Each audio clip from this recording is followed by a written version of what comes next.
Hey guys, DC back again. We're at the government center. Gonna go file my complaint and hopefully do a few interview questions with whoever's taking it, like a sergeant or lieutenant, whoever. But I'll update you guys. Hey again. So the update is I went up to the glass window thingy, and I got a complaint for him. The dude was fine with it, and he gave it right to me, so that's good. And he said that the internal affairs guy who normally handles that kind of thing isn't in, of course, and that some lady is doing his duties right now. So he gave me the form, said to fill it out, and he wouldn't take it from me.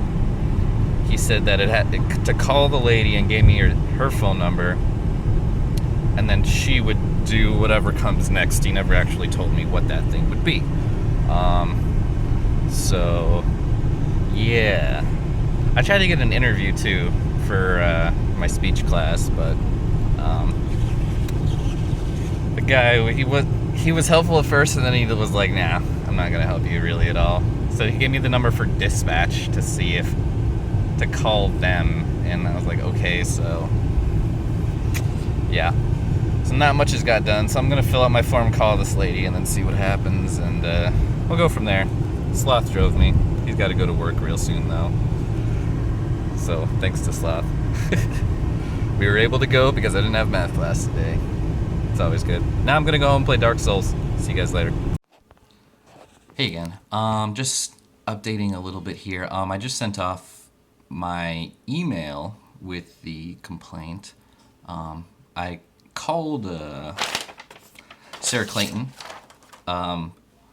2 days ago, and she called me back earlier, and I talked to her, and she wasn't sure why the guy at the police department wouldn't take my complaint form. So I just asked her if I could email it to her, and she said yeah, so I did. So I wrote out everything that happened in the video, and the very little that happened after the video. So hopefully she gets back to me with like something, case number, hopefully. We'll see what happens, though. I'll let you guys know. Hi, everybody. Let's see. So the update is I just heard back about the complaint that I submitted, and I'm recording this on my computer. That's why the aspect ratio is all messed up, you could say. Okay, so I'll start with the, I guess, like, key features. No, I'm not going to do that. I'm going to start with what Sarah Clayton, the person who takes complaints, has said to me. It just says, Dan, thank you for your complaint. The investigation into your complaint revealed that concerned citizens contacted law enforcement about your actions at the government center. Okay. All of this occurred on March 22nd, 2016, when 32 people lost their lives as a result of a terrorist attack in Belgium. And the officer also believed it happened within a week or so of a bomb threat involving the government center. With these facts in mind, law enforcement responded to the citizens' concerns about your behavior to ensure the safety of the citizens of Rochester and its facilities. Once law enforcement determined your actions did not pose any threat to the citizens of Rochester, they discontinued their contact with you.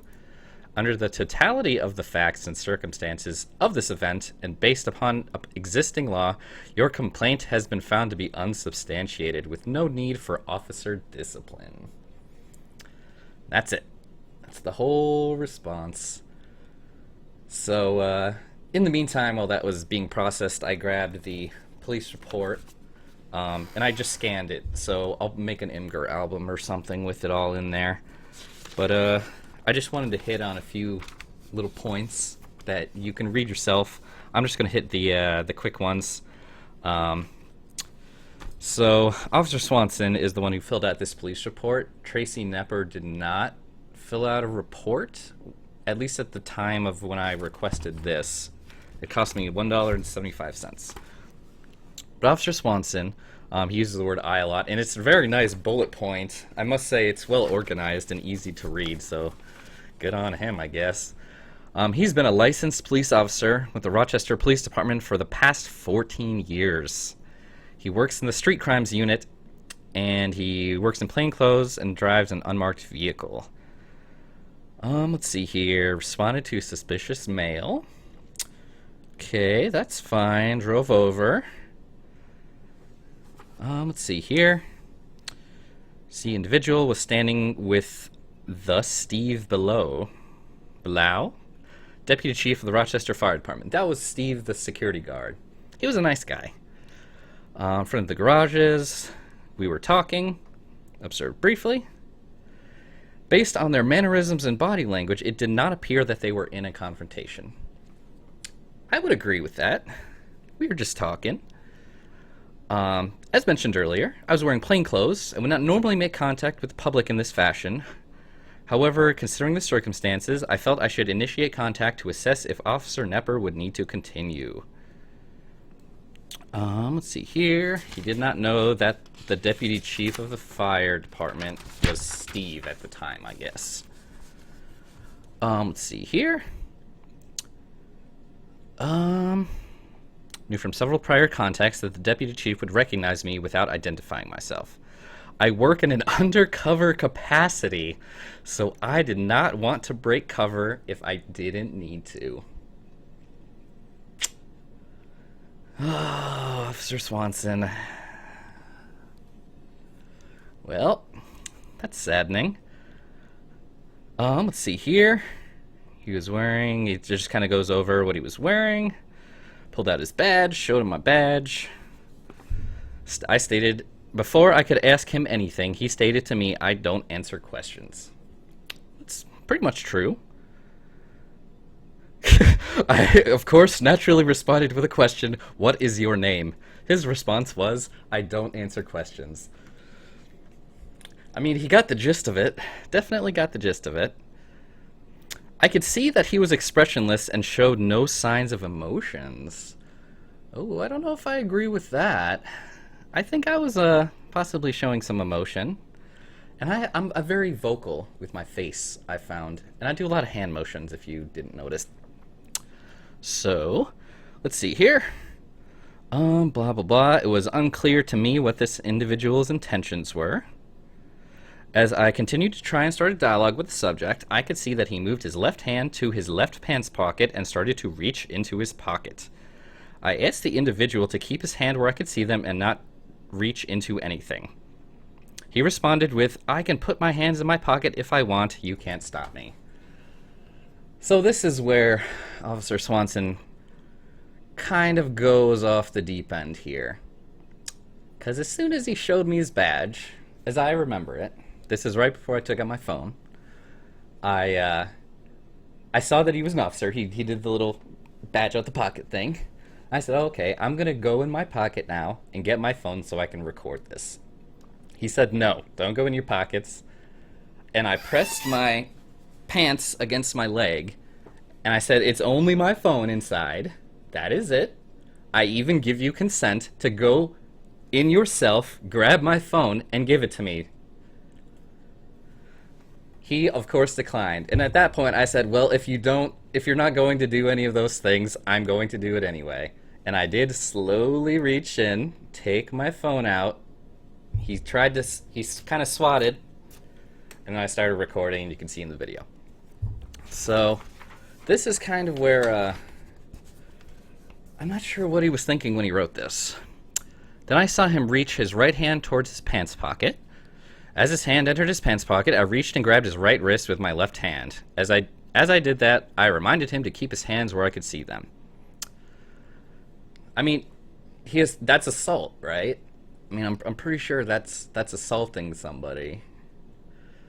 He didn't actually like grab my. It was like a SWAT kind of thing. So, I mean, he's literally writing in here that he assaulted me. So, I guess that's the thing.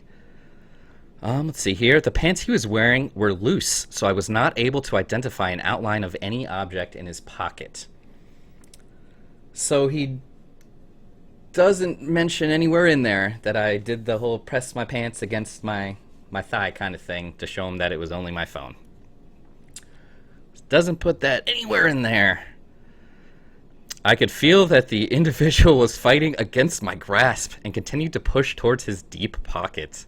I continued to tell him to take his hand out of his pocket, and he responded, "I am grabbing my cell phone." So now I'm struggling against Officer Swanson. Struggling. Why didn't he arrest me if I was struggling? Isn't that like some kind of crime? Possibly? At first I told him, "No, you aren't." I was able to slide my hand off his wrist to grab his pocket from the outside. So now he's saying he's touching my pocket from the outside. Which is, didn't happen at all. And again, I'm pretty sure when you touch somebody like that, that's assault. That's even bordering on sexual assault, I would say, due to the area.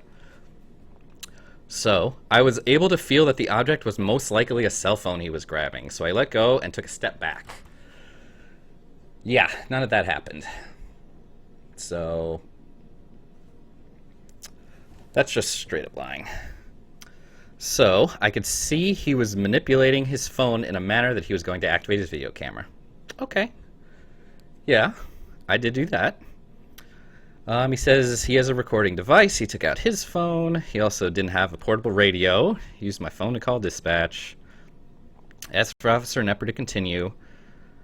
I continued to try and engage this individual in conversation to try and obtain his name and what his real purpose was at the government center.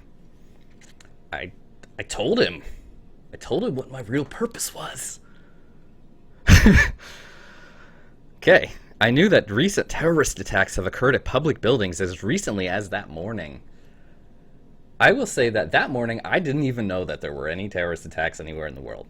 I don't think he did either, because he would have told me that. Like, what? I mean, I could understand if you're a little jumpy because there was a terrorist attack that morning, but I don't think he knew that. I didn't know that. So, the whole reason that they're trying to say that this was a totally fine situation, I think is null and void. And even if there was, and I did know about it, that's not an excuse. Not an excuse. So I was on I don't know what page that was. That was like, really? It was like second page. So first or second page there, if you're following along. Let's see here. From my training and experience, I know that significant acts of terrorism are oftentimes scouted in advance, and photographs of the targeted area can and are used for planning. I don't know of a terrorist attack where that has been a factor, not to mention, Google Earth. So, yeah. I knew that within the last week or so, there was a reported bomb threat to this government building. And at the time of this incident, I was unaware of any known suspect. Okay. Cause for a consensual conversation, yes. Cause for illegal detainment? I don't think so. So, as I was requesting this individual to identify himself, he continued to ask what crime he was committing. Yes, I did do that. I advised him that he was not committing a crime at this time. He did do that too. He told me he did not need to identify himself until he was lawfully arrested, which is, again, also true. I tried to explain to him that he did need to provide me with his identification. He tried. He was wrong. At least he says it in here. Explained to him that he was suspicious. It was his job to investigate. Okay, that's fine. He did do that. Further explained part of my investigation was to identify individual. I could sense that this individual at this point was going to continue to refuse to identify himself. I don't know if me telling him is, the same as him sensing it. But, I guess you could make that statement, and it's slightly true.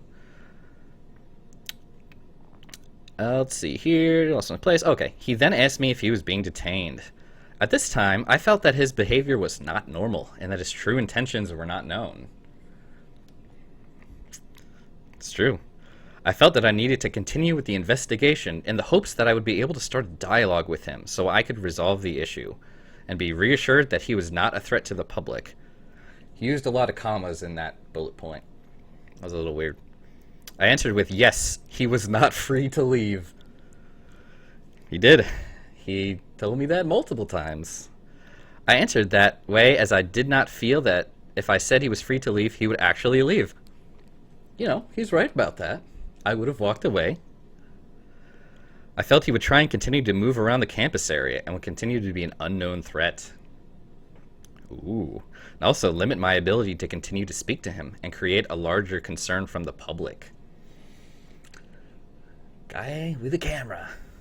Guy with the camera. The unidentified individual continued to tell me that I did not know the law, and that since I did not know the law, he wanted to speak to my supervisor. Did say that. Told him that he could in time. However, I was going to continue to speak to him. Let's keep going.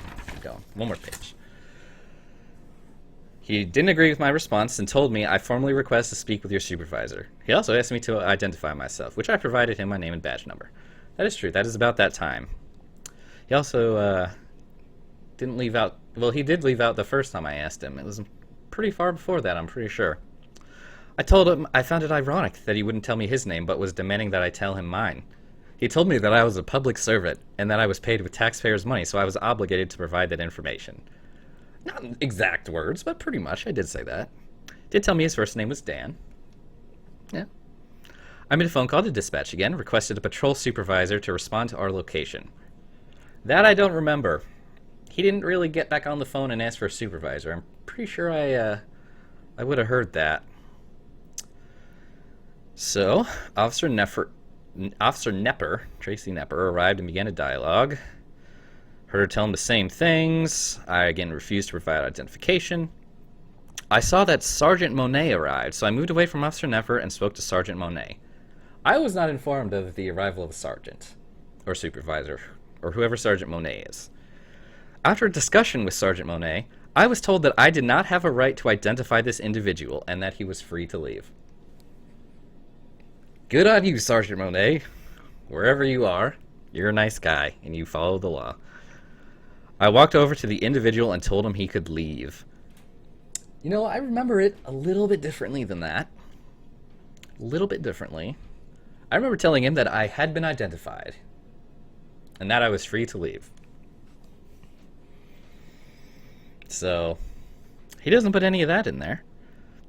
He continued to remain in the area, taking photographs of me and those around me, as well as Officer Nepper and her squad car. I will put those pictures up, because Officer Nepper was parked in two spaces, slanty ways, with no emergency lights on whatsoever.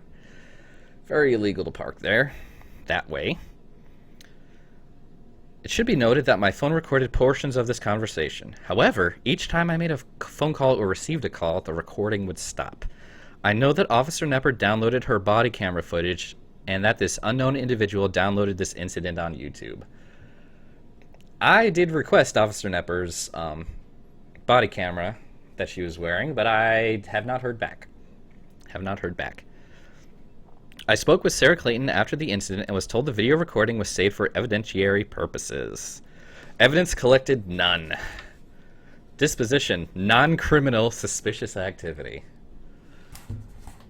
So, they have no idea who I was. There wasn't any kind of facial recognition that they mentioned. They just were lying to my face. So, there's that.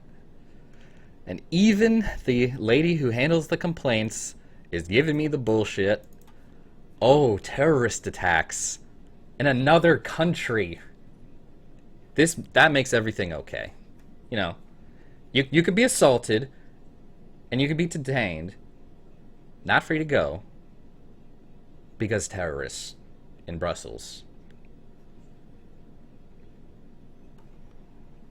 So yeah, that's my update. Fuck these guys.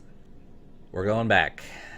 Because I'm kind of pissed off now. So if you want to come back with me, feel free to leave a comment or send an email.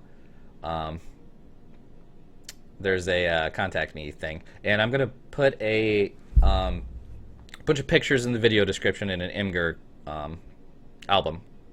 I'll put the police report. I'm going to put some of the pictures that I took. So if you want to look through, that would be cool.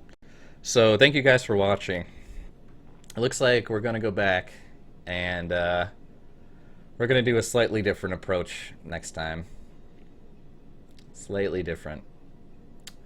But thank you guys for watching. Have a nice day.